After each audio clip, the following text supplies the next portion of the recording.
ئێوارەتان باش هێمن عەبدوڵڵام لەگەڵ هاوکارانم لە ئەستۆدیۆ ئەوروپای ڕوودا و بە دەستێکی پڕەوە بە مژارانەوە هاین لە خزمەتتاندا. سەرەتا بە ئەڵمانیا دەست پێ دەکەین. لەمڕۆوە وەکو ڕۆژی یەکشەممە بەدەیان گەنجی کوردی دایاسپۆرانشین لە سەر تاسەری ئەوروپاوە دێن و لەو وڵاتە کۆ دەبنەوە. کۆنفرانسێکی سێ ڕۆژیان هەیە، کەمێکی دیکە وردەکاریەکانی باس دەکەم. دوای ئەوە هەواڵێکی خۆشمان پێ بۆ ئەوانەی دەیانەوێت ڤیزای کار وەربگرن لە هۆڵەندا. نزیکەی 200,000 دەرفەتی کار هەن کە هۆڵەندا پێی پڕ ناکرێنەوە. لە دیاسپۆرای ئەم شەودا دەزانن کە ئەو کارانە چین. اینجا دەچینە ویلایەتێکی ئەڵمانیا کە بڕیارێکی سەیری داوە. ئەگەر کورد بیت و لەو ویلایەتی ئەڵمانیا بژیت و بتەوێت داوای وڵاتی نامە یان جنسیە بکەیت، دەبێت بەڵێن بدەیت کە دان بە ئیسرائیل دادنیت. ناوی ئەو ویلایەتە ئەم شەو دەیبیستن. دواتر دەچینە یۆنان. حکوومەتی ئەو وڵاتە بڕیاری داوە چی دیکە ڤیزای کار نەداتەوە کەسانەی بۆ کۆمپانیایەکی دەرەوەی یۆنان کار دەکەن. پرۆژەیەک بوو کە یۆنان دەیویست ئابوووریەکەی پێبەهێز بکە، بەڵام دەرکەوتووە شکستی هێناوە. اینجا دەڕۆینە نەرویج. لەوێ ئەو ژنە کوردە دەناسن کە ئەم هەفتەیە بووە قارەمانی ساڵ بۆ کاری خۆبەخش. ئەڤین حاجی میوانی دیاسپۆرایە و باسیەوە دەکا کە چی کردووە کە وای کرد سەرۆکی پەرلەمانی نەرویج بچێتە سەر ستەیج و خەڵاتەکەی بداتێن. هەرەم شەو یەکێک لە سەرنجڕاکێشترین چیرۆکەکانی سەرکەوتنی کوردی دیاسپۆرا دەبین و دەبیستن. زنارشینەوە ئەوەتان بۆ ئاشکرا دەکات کە چۆن پیشەسازی بەرهەمێنانی ئۆتۆمبیل و ماشێنی دیکە ئەلکترۆنی لەسەر دەستی کوردێک قەڵەمبازێکی مێژووی دەدا. زانایەکی کوردتان پێ دەناسێنێ کە سەرۆکوەزیرانی وڵاتەکەی دەست لەسەر سنگ بۆ زانا کوردەکە بێگومان ڕاوەستاوە باسی ئاوێستا دەکات. هەر ئەم شەو وڵات ئەمین دەناسن پاڵوانێکی لەش جوانی دیاسپۆرانشین کە ئەوروپیەکانی بە لەشە جوانەکەی سەرسام کردووە.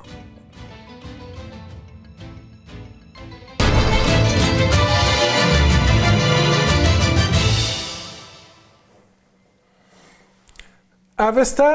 ناوی کچانە لای خۆمان بێگومان، یان ناوەندی چاپەمە نییە یان گروپی میوزیکە، بەڵام لەمە دووە یان لەم هەفتەیەوە لە ئەوروپا و ئەمریکا ئەو ناوە کاتێک کە دەبیسترێ بیریان بۆ چارەسەرێکی مێژووی بۆ کێشەی باتری ئۆتۆمبیل و ماشێنی دیکەی ئەلکترۆنی دەچێت.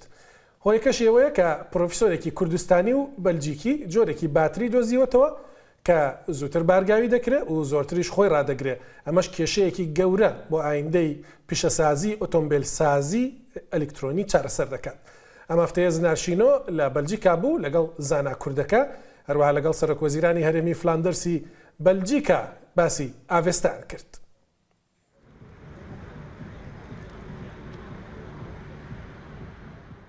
Gaveka nû berbinivîsîna mêjûyê di biyavê bateriyên siber rojê da li vê derê dihête avêtin.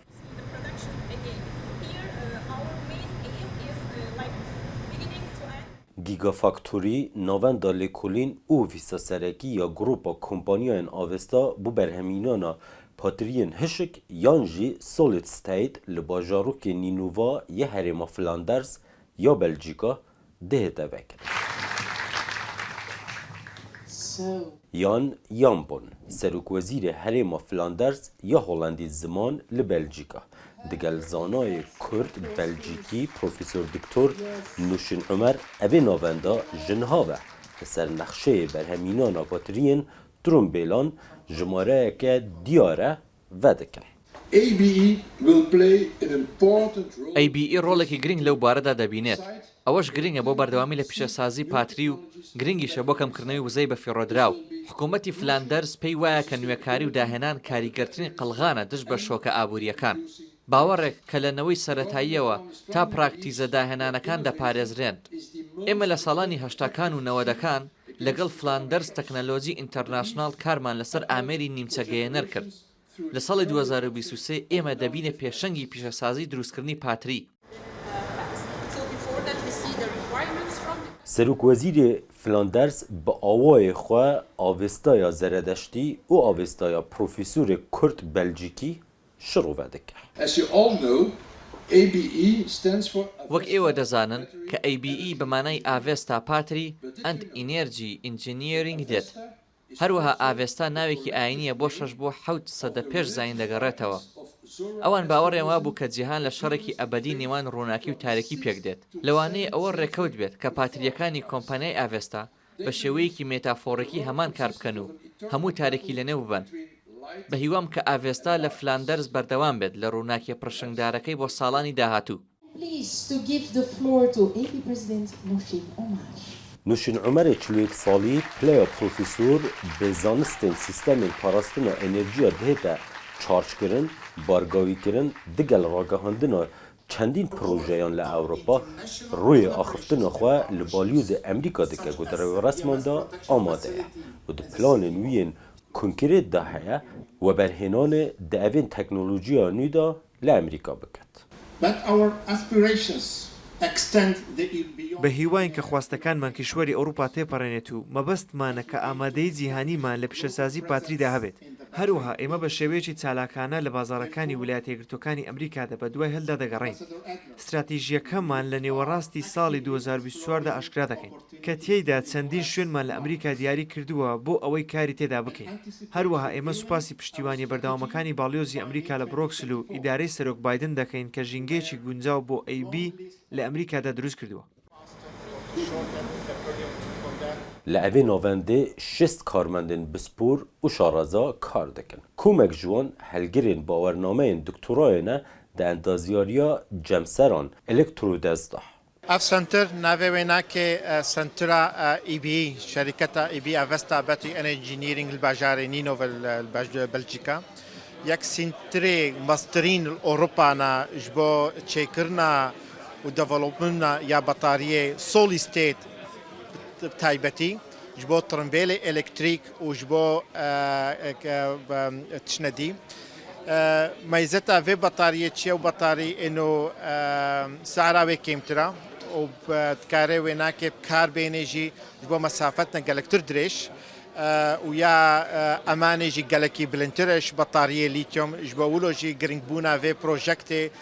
ser asta Belcîkî û ya Ewropî gelekî giring e. نوشین تجی دلیوی هیوی و هزراوی پر جزانستی هندک آگهیان لسر بازار سولید ستیت پاتری و کرستین سرکین برهمینان آوان ددمه. تکنولوژیا بطاریا و سوکا بطاریا مصنتن چینا. چینا ستیده هفته صدی همو چینه چید بی. جبر اوناکی بری یکمین دست بکرن. سوکی اروپی اوناکی جیت کبی و قناغانو داشت با ترمبیل الکتریک و با مشاکل انرژی اروپا دا چبونا بس تایبتی همو تکنولوژیان حال آسیا مایا خاصا چین مایا بریا و سنتر تکنولوژیا پاشا روزه دا ام تخازن ورچه بکنج با سوکی اروپی با اعتمادی سوکی اروپی للچینی کمتر بی و چکی گلکی گرینگتره جبر واروجا دنیا نما سر دیزل و بنزینه دنیا سر بطاریا و شر پاش روج همو سر رو ماتریالز بن و سر بطاریا بن. لکدرا دنیای رو ماتریال هیا جبو باترین و. مخابن اروپا او رو ماتریالز فرکیمن. گلکی جی کیمن. هناك ماتریال فنلندا هنا چوک. هناك أوروبا الشرقية هي بس تايبتي حموش أمريكا لاتينيتين برامج الكردستان روشالات نوارسني تشتي أمزانن فيدا ميدا الكردستان قالك شيء كردستان أو ما دخام هنا وك جرافيت وما جرافيت هنا بس حتى انها تكس ليكولين نكريا نوعيتها وين ماتريال تشيا حموش صار نوعيته دميني بس الشيء كردستاني تايبتي باكوري كردستاني وباشوري كردستاني قالك او ماتريالي استراتيجيك هنا حتى لي تمجي هيا بس حتى انا تكس لكولي صار نكري. I think we'll do it for both stationary and for راهول یکم کسبو لگل نوشینی کار کری و قطابیه وی بو لزانکویا بروکسل نها راهول خلک هندستان و هلگیری باورنامه دکترای ریوبر جیبجی کار کمپانیا مامستای خویه. پێم وایە کە ئەوەی ئێمە هەوڵی دروستکردنی دەدەین لێرە ئەوەیە کە پاتریەکی تایبەت دروست بکەین. ئەو پاتریانە پاتری داهاتوون وایان پێ دەڵێن لەبەر ئەوەی ئەو پاتریانە توانای ئەوەیان هەیە کە سەلامەتتر بن و دەتوانن کە مەودای کارکردنی زیاتر بۆ ئۆتۆمبیلە کارەباییەکان زیاتر بکەن و لەوانەی ئۆتۆمبیلەکان بتوانن کە بەو پاتریانە مەودای دوو هێندەی پاتریەکانی پێشوو ببڕن. ئەوەش ئەو تەکنەلۆژیایەیە کە ئێمە لێرە کاری لەسەر دەکەین. کەنگی ئەم دێباتریên we di bazaran da yan li ser wan alavan yên em rojane bikardînîn bînîn. پێم وایە کە لە ماوەیەکی زۆر نزیکدا دەیبینین. ئێمە لێرەین بەڵام پێم وایە کە کێشە لە زنجیرەی دابینکردندا هەیە. ئێمە ئێستا کار لەسەر زنجیرەی دابینکردندا دەکەین و لەگەڵ هاوبەشەکانمان دەمانەوێت زنجیرەی دابینکردن بەهێزتر بکەین و بتوانین کە مادەکان بە تۆن بەدەست بخەین و ئێستا کار لەسەرەوە دەکەین. Li ser evan herdû otomobîlan bi tenê wek mînak grupa kompaniyayên avêsta danayîne bateriyên solid state yên berhemên wan hene û dûrnîne di demeke nêzik da berhemên evê gigafaktoriyê di otomobîlên li cîhanê digerin bihêne danan. Vekirina evê navendê û kompanyayê ji bo nûşîn û malbatawiya ji qamişlûya Rojavayê Kurdistanê berî zêdetirî 3 salan koçberî Belçîka bûne xewneke bi cihatiye. Lê ew xewna xwe ya mezintir ku li ser axa Kurdistanê bateriyan berhem bînît aşkira diket. براستی پروژکتێکە مە هەیە بناوێ کوردڤۆلت ئەم دخوازن کوردستانە پیرۆزدا ئەم بگەینن ژیانەی بەس ئەو ناکەنێکی لە کۆلین ژێر لازمە و هەنێکی تەنسیق حکوومەتە هەرێمی ڕێژی لازمە ژبەر ڕۆلی بەتاریەش کوردستانە گەلێکی مهمە خاستن ji بۆ مەسئلەی تاقا و ئێنەرجی یا دووەمینجی ئەف تەکنۆلۆژیکە پاشە ڕۆژێ دەیە و کوردستان گەلێکی ژێ مەحتاج بێ ji بۆ ئەو احتیمادا وێناکەژی سەر بترۆلی کەمتر بێ ji بۆ تشتێکی پاقشترن ئەو غازاتی سام نەبێت. دکتور hinek ji esrarê xwe bûma aşkira bike bibûre ez vê pirsê bikin. Mezintirîn investmenta we weberînana we li ku dibe û çend e kapitalê wê resmalê wê? وەکم گوتی ئیرۆ ئینڤستمنتا vê سنترê 27 مليون ئێرۆ بوو بەلجیکا هەیە ئەمێ 100 مليونێکی دیژی ژنەها حتا ساڵە 2026 ئەمێ تمامیکن و دو پرۆژەکتێمە هەنا هێ پاشە ڕۆژێدا ڕۆمانیا و بلغاریا حتا وەرنە سەرکردن کێ 2 ملیار و نیف ئێرۆ 2 ملیار و نیف ئێرۆ دیسان هەر صناعەت و پیشەسازیە باتریە بەێ هەموو سیناعەتە باس تایبەتیش بۆ تڕمبێلە ئەلکتریکە ئەو باتریۆن دروست دکن دێ ناوێ ئاڤێستا لەسەر بە ئەیبی لەسەر بە تشک ناوێ ئەڤستا تایبەتی سەر بێ دکتور ئەف خەون بداوی هات یان هینماینە ڕاستی خەونی مەزن ئەن و ئەس پرۆژەکتا کوردڤۆلت بینمە کوردستانی ئەو ژێ شمرە هەیە خۆشکتر بێ ئەزێ گەلکی شانەزی بم. Ev projeyê nûşîn û hevkarînûyên Belçîka û welatên diyên Ewropa ku di biyavekê zanistî, pîşesazî û endazyarî yê siberroja hatnûçûnê li ser dihête destnîşan kirin. Ne tenê ji bo wî lê ji bo hemû Kurd û Belcîkiyan jî dilxweşî û şanasî ye. Zinaşîn û Rodaw, Nînova, Belçîka. دەچینە هۆڵندا و هەواڵێکی خۆشمان پێ بۆ ئەوانەی دەیانەوێت بۆ کار بچنە ئەوێ. بەپێی ئامارێکی دەستگای کاری یەکێتی ئەوروپا نزیکەی 200,000 دەرفەتی کار لە هۆڵندا ئێستا بە بەتاڵی ماونەتەوە. جگە لەوەش ڕێژەی بێکاری هێندە نزم بۆتەوە لە هۆڵندا کە بە مێژووی دەزاندرێ. کەم جار ڕوویداوە کە ڕێژەی بێکاری لە هۆڵندا بگاتە 3.5 لەسەد. بۆیە لە زۆر کردی خزمەتگوزاری و پیشەسازیدا پێویستێکی گەورە بۆ دەستی کاری بیانی لە هۆڵندا دروست بووە. بەتایبەتیش لە بوارەکانی IT، ئەندازیاری ئەلکترۆنی، پەرستیاری، پلاندانان و تاقیگەکاندا پێویستێکی گەورە بە هێزی کاری دەرەکی هەیە. هۆڵندا سیستەمێکی ڕێکوپێکی هەیە بۆ هێنانی دەستی کاری دەرەکی، بەڵام مەرجەکانیشی زۆر قورسن. بۆ نمونە دەبێت ئەو دەرفەتی کە بەهێزی دەرەکی لە هۆڵندا پڕ دەکرێتەوە زۆرتر لە 5 هەفتە لە میدیای ئەوێ بڵاو کرابێتەوە یا لە ماڵپەڕی تایبەتدا بە دۆزینەوەی کار بڵاو کرابێتەوە کەس لە وڵاتە یا لە وڵاتێکی یەکێتی ئەوروپاوە داواکاری بۆ پڕکردنەوەی نەناردبێ ئەنجا دەکرێت کەسێک لە دەرەوەی یەکێتی ئەوروپا مافیەوەی هەبێ کە بێت کارەکە وەربگرێ بۆ هەندێک لەو کارانە هەڵسەنگاندن بۆ ئاستی ئەکادمی کەسەکەش دەکرێت بێگومان بەڵام زۆر بەشیان مەرجی زمانی یان زانینی زمانی ئینگلیزیشان یان هۆڵندی ببورن لەگەڵی دانراوە.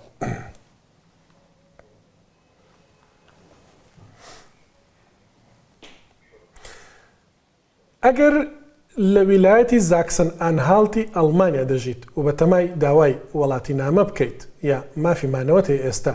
و لە ماوەی داهاتوودا داوای وڵاتی نامە دەکەی گرنگە ئەوەی بۆت باز دەکەم بیزانیت لەمڕۆوە لە ویلایەتەکەت بەبێ دانان بە دەوڵەتی ئیسرائیل ناتوانیت وڵاتی نامەکەت وەربگریت. بەپێی بڕیارێکی حکوومەتی و ویلایەتە دەبێت ئەو کەسێک کە داوای وڵاتی نامە دەکات بە شێوەی نووسرا و پشتڕاستی بکاتەوە کە ڕستەکە ئەوەی کە حکوومەت بڵاوی کردێتەوە لە ڕاگەندراوەکاندا دەڵێ دەبێت دان بەوەدا بنێت کە ئیسرائیل مافی ئەوەی هەیە هەبێ و هەموو هەوڵێکیش سەرکۆنە دەکات کە لە دژی مانەوەی دەوڵەتی ئیسرائیل دەدرێت. تەمارە چیشانگ وەزیری نێوخۆی ویلایەتەکەیە هێندە دڵی بە بڕیارە نوێەکەی ئەو حکوومەتەکەی خۆیان خۆشە کە دەڵێ پێویستە 15 ویلایەتەکەی دیکە ئەڵمانیاش ئەوەزمونە دووبارە بکەنەوە ئەو دەڵێ بڕیارەکان پشتی بەستۆ بە دەستوری ئەڵمانیا وەکەولێکی داوەتەوە دژاتی ئیسرائیل واتە دژاتی سامیزم ئەمەش بەشێکە لەو شتانەی کە وەک ئەو باسی دەکات لە دەستوری ئەڵمانیادا بەکو تاوان ناسێنراوە یان ڕێگە پێنەدراوە.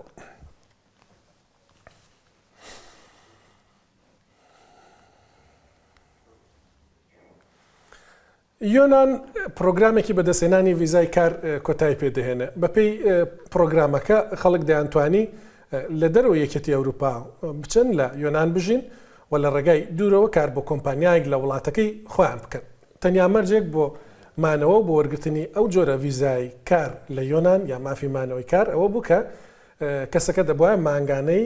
3500 یۆرۆی وەکو موچە لە کۆمپانیای وڵاتەکەی خۆی وەربگرێ ببورن و مانگانە بۆی بنێردرێ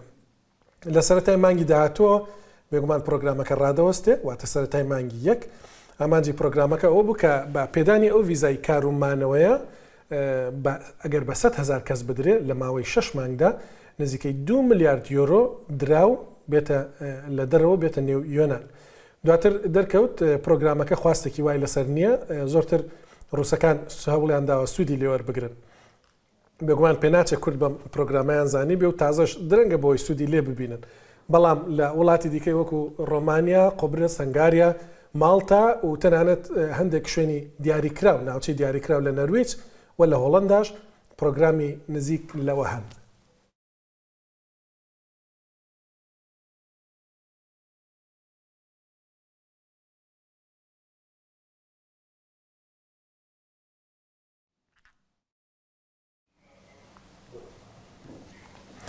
دێنەوە ئەڵمانیا داتای نوێ لەسەر کۆچبەری تاوکو هەفتێک پێشەستا لە ئەڵمانیا هەن. وەزارەتی کۆچبەران و پەنابەرانی حکوومەتی فیدراڵی ئەڵمانیا لە کاژێرەکانی ڕابردوودا داتاکانی بڵاو کردێتەوە بە درێژایی 30 ڕۆژی مانگی 11 واتە تاوکو 8 ڕۆژ پێشەستا 97,000 هاوڵاتی سووریا داوای مافی پەنابەریان کردووە. بێگومان لەو ژمارە تەنیا 1500 کەسیان پێشتر لە ئەڵمانیا بوون و بۆ جاری دوم داوای مافی مانەوەیان کردوێتەوە. بە دوای ئەواندا باڵکێشە کە هاوڵاتیانی تورکیا دێن نزیکەی 57,000 کەس تەنیا لە مانگی 11 داوای مافی پەنابەریان کردووە 1300 کەسیان بۆ جاری دووەمە داوای دەکەن. جاران ئەفغانستان و عێراق هەمیشە لە پێش تورکیا بوون لەو ڕێزبەندیەدا بەڵام مانگی ڕابردووانە بۆ هاوڵاتیانی تورکیا هاتوونەتە پێشەوە. هەروەها ژمارەی ئەوانەی کە هاوڵاتی عێراقین هێشتاش بەرزە تەنیا لە یەک مانگدا 11500 کەس داوای مافی مانەوەیان کردووە یا مافی پەنابەری. هەروە هاوڵاتیانی ئێرانیش لە دوای عێراقەوە دێن 9600 کەس داوای مافی پەنابەریان کردووە. جێ سەرنجە کە سەرڕای هەبوونی جەنگ لە سوودان، لە غەزە و کودتا سەربازەکانی ئەفریقاش کەچی ژمارە ئەوانەی کە لەو شوێنانەوە داوای مافی پەنابەریان لە ئەڵمانیا کردووە هێندە نزمن کە لەو داتا نوێیانەدا بە هیچ شێوەیەک باسییان ناکرێت.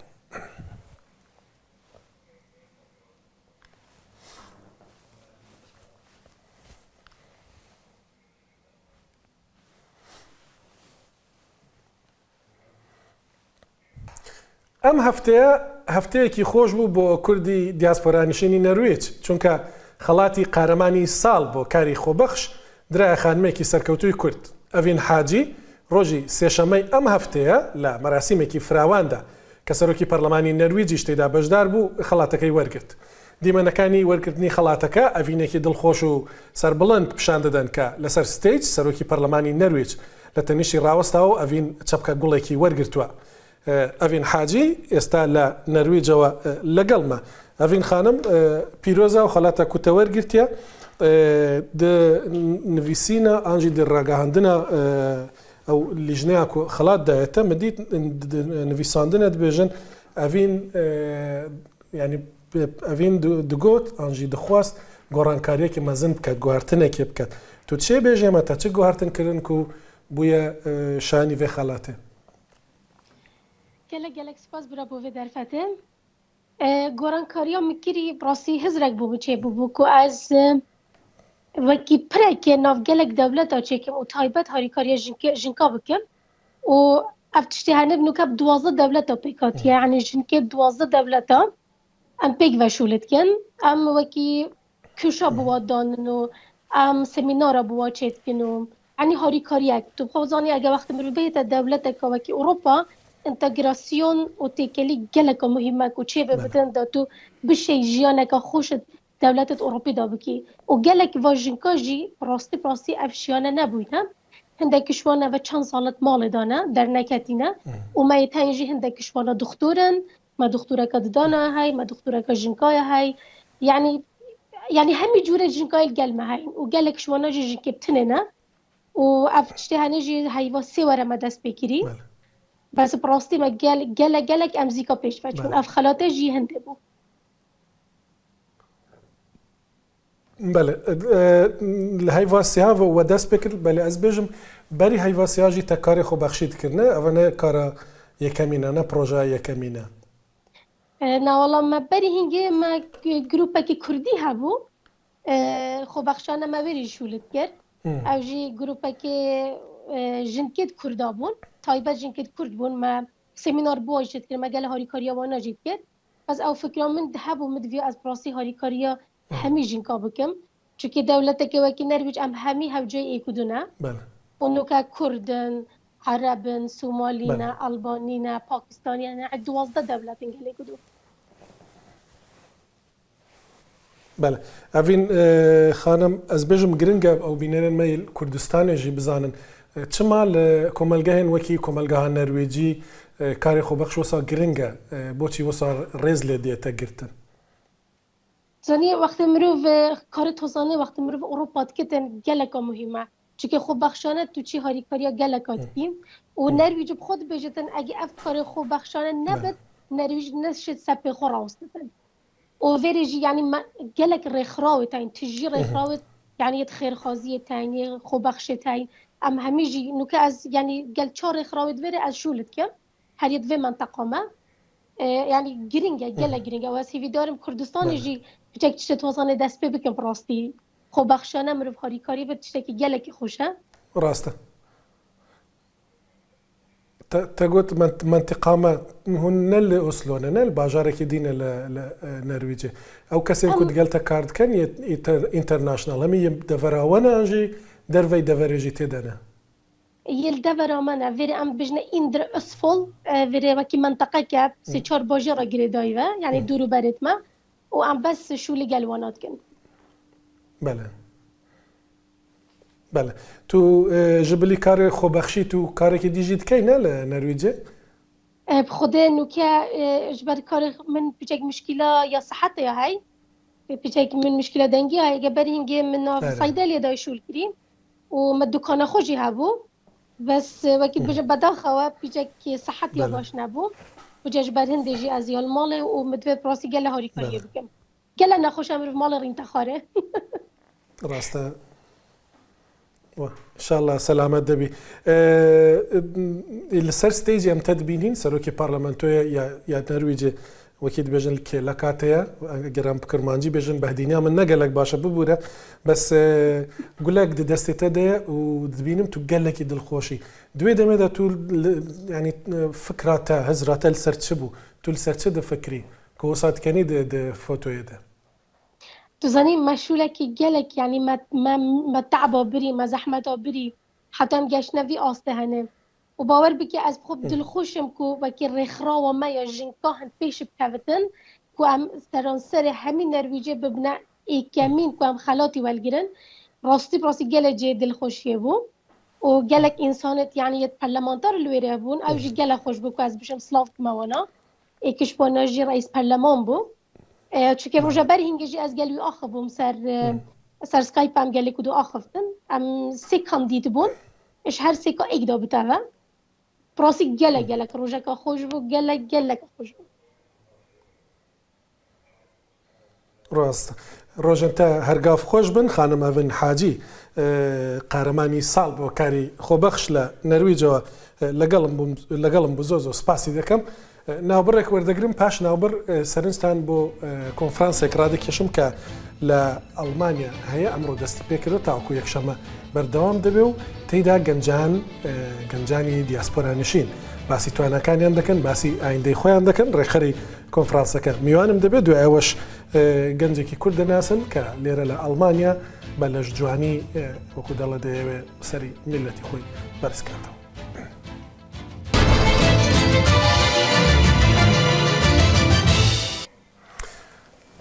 ئەمڕۆ لە ئەڵمانیا کۆنفرانسێک تایبەت بە جوانانی یان گەنجانی دیاسپۆرانشین دەستی پێکرد ناوی یان ناونیشانی کۆنفرانسەکە ئەوەیە کە پرسپێکتیف و پۆتەنسیێلە جوانێن کوردستانی لە ئەوروپا. کۆنفرانسەکە سێ ڕۆژ بەردەوام دەبێت لە زۆر ڕۆوە لەوە دەکۆڵێتەوە کە چۆن گەنجانی کورد جوانی کورد لە ئەوروپا کاریگەر بکرێن کاریگەرتر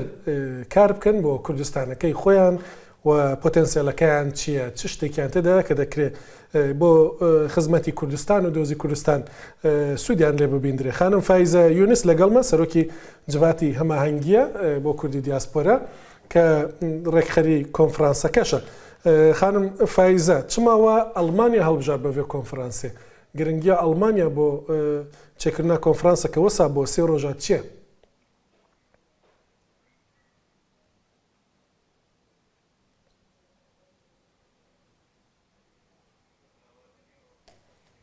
بەڵێ دیارە هێشتا فایزە خانم ئامادە نییە دەڕۆم بۆ مژاری دوای ئەو گەنجێک هەیە لێرە لە دیاسپۆرا گەنجێکی زیرەک لە بواری وەرزشدا بێگومان لەش جوانیدا هاوکارم جەنگۆ شەریف چووە بۆ لای کارێکی تایبەتی لەسەر کردو پێکەوە دەیبینین.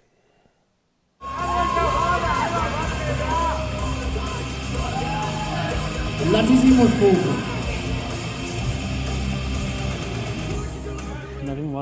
ولات امینه شخص که کوبانیمه بو 7 سال از رياضة كمال السام حس كرم بجبر رياضة رو بو سرقة تشوك بو عمري 12 سال بو از بو في خشور عادي نشيو ما أول مجلك هبو صورت يكي لي هبو صورت نوفي خد جيك كتلرانه بس من نوفي نظام بو من جوني حسكر نجي خير مازون بون حضرات الزك هبون وكي بيني بس نه جبه ماستر بو وبس كي بيني في ما اشما مال شو فاك تشيكر حسن دستا شيكر مكيس يكي مراكمة شيكر مثلا که تدریب کرد میشه حس کرد و هر کس وزنه که گران راد کم از في صورت في قهرمانی دنیرم از فيديو في قهرمانی دنیرم به طاقت دامن به از کنه به وزنی راد کم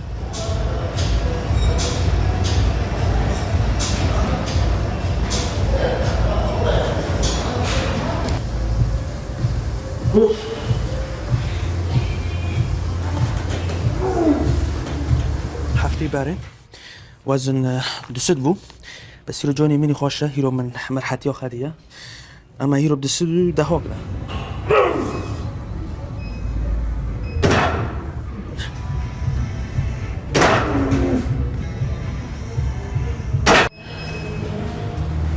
اینی که مری بهش پورته حز که لازم مری حق بهش پورته جی پیدا که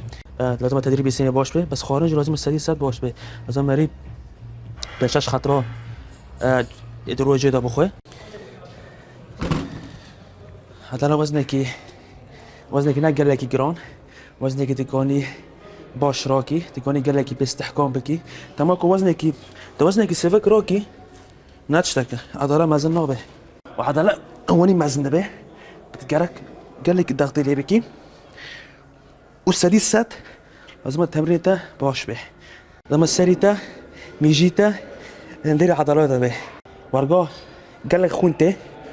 خونته عضلة حمي خارن باش تي عضلة مازن به حاتم يجي في الرياضة خارن راكتن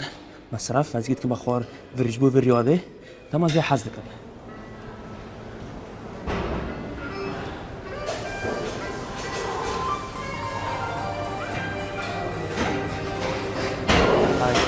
der Training, wie geht's? Gut. Sag's mal, wie geht's dir? Ja, läuft gut, der Training läuft gut. Trainer از نادي الدين اللاشي ما قال لك يحسكر قولة أتخاصم مسؤولية تدريبكم قلت بطولات هي بطولات MPC بطولات باشا انترناشونال بطولات قونا قلتي حاضري قلتي آماده قام قررت في بطولة بكم ولد امین ما بطولة كر ما مركز الديابر مركز قال لك باشا اول جار تغني رمجي كيف خوش بو قولت اما هين هرنا اما بطولة كديجي بكنا اما بطولة كديجي كر او جي مستوى المانيا مستوى مجي مركزك توب تغاي مركزك الديابر هرمان جام السال ورن اولمبيايا مسرحي اولمبيايا عربي كردستان عراق سر مسرحي اولمبيا وڵاتی کۆبانی بوو بینیتان باسی لەش جوانی خۆی دەکرد هەر لە نێو مژاری گەنجاندا دەمێنینەوە پێشترش باسم کرد ئەمڕۆ کۆنفرانسێک لێرە لە ئەڵمانیا دەستی پێکردو بە ناوی پرسپکتیڤ و پۆتێنسیۆل جوانێن کوردستانی لە ئەوروپا ڕێکخەری کۆنفرانسەکە لەگەڵمە فایزە یونس سەرۆکی جواتی هەماهەنگی بۆ کوردی دیاسپۆرا خانم فایزە ئەگەر تو بکاربی پلانەوەیە ڕۆژانە ئیرۆوە چ کرد سبە و دووسبە وێ چێ ببە پلانچەوەیە تو بکاری بۆ مە بەحس بکەی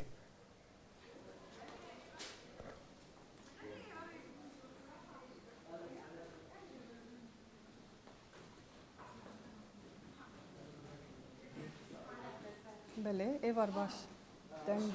نهاتین المخادم خانم فایزە یونس وەکی مگوت پلانەوەیە ڕۆژانە ئیرۆ سبە و دووس بە وێ چ دناو کۆنفەرانسێدا بێتە گەنگەشەکردن چالاکی وێ چاوا بن بله سلاو ریز جبو وجهی که من جبو تماشاوان روداوی ام ایرو کنفرانس جوان کردستانی لأوروپا یلدار دخینن لباجاری همین کن لألمانیای دمها نیسان ده انجمن آمانگی بریار دابو و اف کنفرانس ور یلدار خستن لگوری ویا نهاکا پشتی 6 ماهن کار و خبات و آماده سازی اف کنفرانس تیل دار خستن پلان او مجارن جور بجور پانیلن جور بجور ورن پیشکش کردن جبو جوانان لوی دری پلان سازی یک دی چیکرن جبو گو پیشروجا جوانان و بچه شوازی دوام بکه بتایبت تور سازی هروها نتورکینگ دنابرا جوانان بخوا و ریخستن وانا بگشتی 6 ریخستن ایرو الوی دری بشدار دبن ین جوانان سرانسری اوروپایی همه هنگی که جبو گود نابرا وانا دچه ببه هروها الوی دری گلک لیکولر اکادمیسیان ما مستین زانکویا بشدار بونن جبو گو کاربن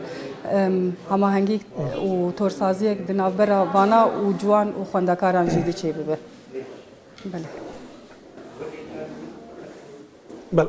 ئەوێ و بەشدار دەبن تەنێ جوانن ئەنجی وەکێ دەبێژن هەر ژیەک ئەنجی هەر عەمرێک تێدا هەیە بتایبەت جوانن ئەم بێژن 8 جوانن لێ بەلێ هەنێک مامۆستەیەن زانکۆیە هەنن بتەمەنن بێگومان و هەروەها دەستی ڕێڤەبەری ئەنجومەدا هەماهەنگیش بۆ پێشخستنە بێ کۆنفەرەنسی ئەو ژیل بێ دەرەیە هاریکار دەبێ بتۆرە جوانên Kurdistanî re. بله بله فایزە خانم وەچمە ئەڵمانیا هەڵبژارد چما ئەڵمانیا گرنگ بوو بە کۆنفەرانسیە دراستی داوایە پرۆژەیەکە di navbera Akademiya Navçandî û Akademî Klausenhof hevkarîk çêbûye ev demek salane dusê konferans em li vê derê li dar dixînin hinekî santraltir ji aliyekî ve ji bo hemiyan ji Ewropa re her wiha ciwanên me bi zêdebarî jî li vê derê li Almanya beşdar dibin bêguman lê ji hemû aliyên Ewropayî ro hatinin yani ji Swêd تا فرنسا، هولندا، بلژیکا، سوئیسرا ji her derê hatinin bi rastî. بله ڕاستە خانم فایزە کۆنفرانس گرتیە ئانژی vekiriye بۆ هەر کەسێکی وەکی میناک کەسێک بخوازە سبێ بێ نەهامە دبینە تکارە بەشدار بە ئەنژی گەرەک وەکی دەبێژن بانکهێشت نامە هەبە نا براستی پێویستە بانگەشتنامە هەبێ ji bo ku beşdar bibin kesên yanî beşdar bûnin jî me nuxbeyek hilbijartiye halî hazir bi rastî hîn gelek jî manin me dixwast ku hemû karibin beşdar bin lê